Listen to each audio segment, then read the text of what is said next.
And important to know with the ID.4, there will be two different batteries available, a 52 kilowatt-hour battery and a 77 kilowatt-hour battery. And the bigger one that then delivers the car a maximum range of 520 kilometers fully loaded. And when you want to recharge the car, that works easily. Of course, you can use the household socket, which takes ages. You can use a wall box, which goes a bit quicker, and you can use the quick charger. And the important thing here is the car offers a maximum charging power of 125 kilowatts with a big battery. If you use the smaller one, it's only 100. But nevertheless, that means that you can quickly recharge your big battery when needed, and that gives you about 320 extra kilometers in only 30 minutes.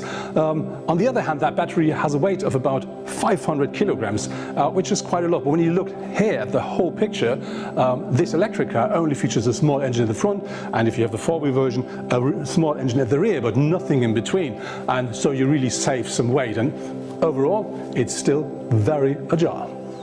The ID.4 will be available in 5 trim levels. In addition to the basic version Pure, there are Max and the current variant First to choose from.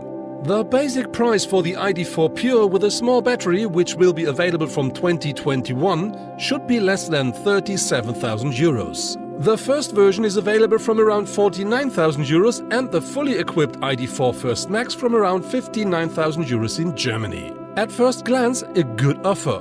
Knowing that Tesla Model Y is available from about 58,000 euros and the Mercedes EQC from about 69,000 euros, it even sounds better.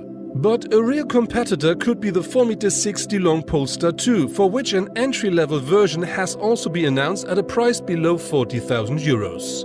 And then there is the corporate brother Skoda Enyaq. It is a little larger than the ID.4 and will be offered from prices less than 34,000 euros. Talking about the boot of the ID.4, we really find SUV sizes, because that car features with the rear seats up 543 liters as a maximum, and that sounds a lot, but the Enyaq, by the way, offers about 40 liters more. But when you fold down the rear bench, you then find 1,575 liters, which is a really nice number. What I really like with the cars, you will not only find a second floor underneath here, you will also find an extra compartment down here, which is really nice to put things in the boot which will not roll around and which nobody else can see from the outside. Looking at the side of the ID.4, you instantly see these big wheels here, and this is because that car is featuring the maximum size 21-inch. Unfortunately, the car comes extended only with 18-inch alloys. Looking at the whole car, it is 4.58 meters in length, and that means it's about 7 centimeters shorter than the Skoda Enyaq, but it is 32 longer than the ID.3. The funny thing is the wheelbase is exactly the same as with the ID.3, which is 2.76 meters. The car is on top 1.61 meters in height, which is very similar to the Skoda. And when you look at these proportions, that really gives you the SUV look. And one thing where you can see that we talk about an SUV are the claddings here at the wheel arches.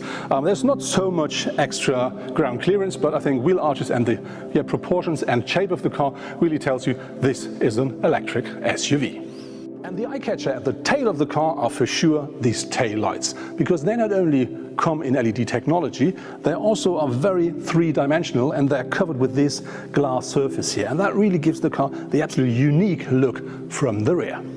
As with the front, you do find a real eye-catcher at the side as well, and these are these door handles of the ID.4, because they are really integrated into the door, so you can just slide over with your hand. You will hardly feel that there are any door handles at all. Looking at the rear of the ID.4, you can really see how massive and solid that car could stand on the road. And this is really one of my favorite views of the car. And very important here, as you see, we talk about an SUV. So this is like a fake underride protection, and it's this typical cladding that you will find as so many other SUVs' tails. A very important thing with an electric car is, of course, aerodynamics. And so that car, when we talk about the design, is a mixture out of very floating surfaces and very sharp edges. And that together with this massive roof spoiler up here gives you drag coefficient of only 0.28. That sounds very nice, but on the other hand, the Tesla Model Y, for instance, only has 0.23. Looking at the front of the ID.4, you instantly see that car is bigger than the ID.3, and exactly it's 4 centimeters. That car is 1.85 m in width.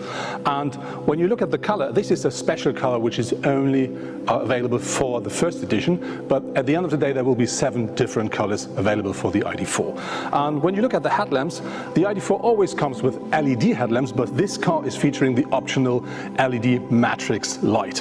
And it doesn't matter what kind of trim level you will order later the day, the front of the car will always look exactly the same, except the headlamps. A real eye-catcher at the front is this light bar between the 2 headlamps. I really do like that a lot. And it's a bit of a pity that Volkswagen wasn't allowed to illuminate the Volkswagen logo, because by law in Germany, you're not allowed to say we have a brand's logo which is illuminated on a driving car. There will be up to 5 different power levels available for the ID.4, and they deliver a range between 109 up to 150 kilowatt as a maximum. Important to note that the cars that will be delivered at first are only rear-wheel powered cars. Later then, there will be cars available with all-wheel drive, and also very important to note that the cars top speed is limited at 160 kilometers per hour. But I heard some rumors, and they said when they will deliver the all-wheel drive version, the Performance or Pro version, they may offer you another 20 kilometers per hour on top. Being inside of the ID.4, you instantly see, yeah, that's a new and fresh car. And different to the Skoda Enyaq, which we reviewed a couple of days ago, we find a completely different screen here. The screen size is the same, but the position is completely different. It's not integrated into the car. It's really something that looks like it's flying inside of the car, so not really connected with it.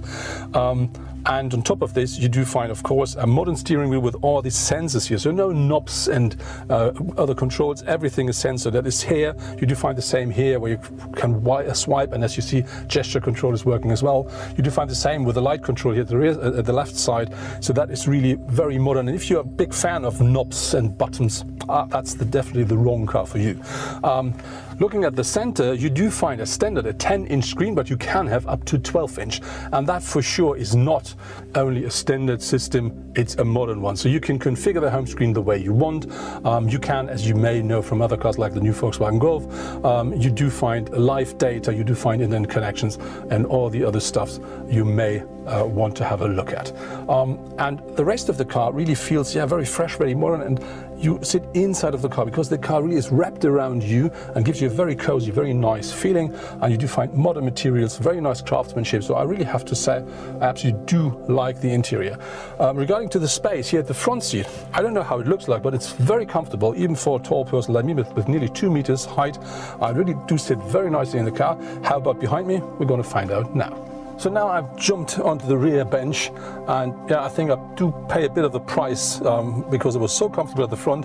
I do find less space in here, but nevertheless, I'm nearly 2 meters tall and I do sit behind me. And as you can see, there is some space left in front of my knees, not so much, but unfortunately I do not have any space left for my foot because they will not work underneath the front seat. But as said, I'm 1.95 meters high. I'm quite a tall person and I do sit behind me and that car, and I really have to say yes, for a short trip that's absolutely fine. For a mid-trip, that'll be okay. And for a long trip, no, I would not say that is my first wish on the list. But on the other hand, normally I'm allowed to sit in the front row. Talking about the materials and the craftsmanship, I really have to say, yes, it is a Volkswagen, which means you do find very nice materials, very nice craftsmanship. You do find leather, you do find metal, you do find glossy stuff. So very, very nicely made. And when we talk about the seats, I really do like them a lot because they're not only comfortable, they also offer enough support, and I do like the shape of them as well. And important for all the people who are not a big fan of leather, there will be an alternative coming up, I think, next year as well. Talking about compartments, you do find quite a nice compartment in the door, a very nice compartment down here, and 2 cup holders over here, and of course the glove box. So you do really find enough space to put your stuff in. You do find loads and loads of glossy black stuff in here. It's not only at the dashboard, it's also here at the center console with the sat nav. It's here with these elements here, and you do find it down here at the center console as well as on the steering wheel. That really looks very nice, as you know. But as you also know, this is something where you do find scratches quite easy, and where you do find fingerprints all over the car. So you have to have your towel with you to clean it up daily to make it still look good after a couple of days. Also on board is the new voice control system, which gives you the opportunity just to talk to your car. And when you start it by saying hello ID, the car starts, just like I say, reading your wishes from your lips.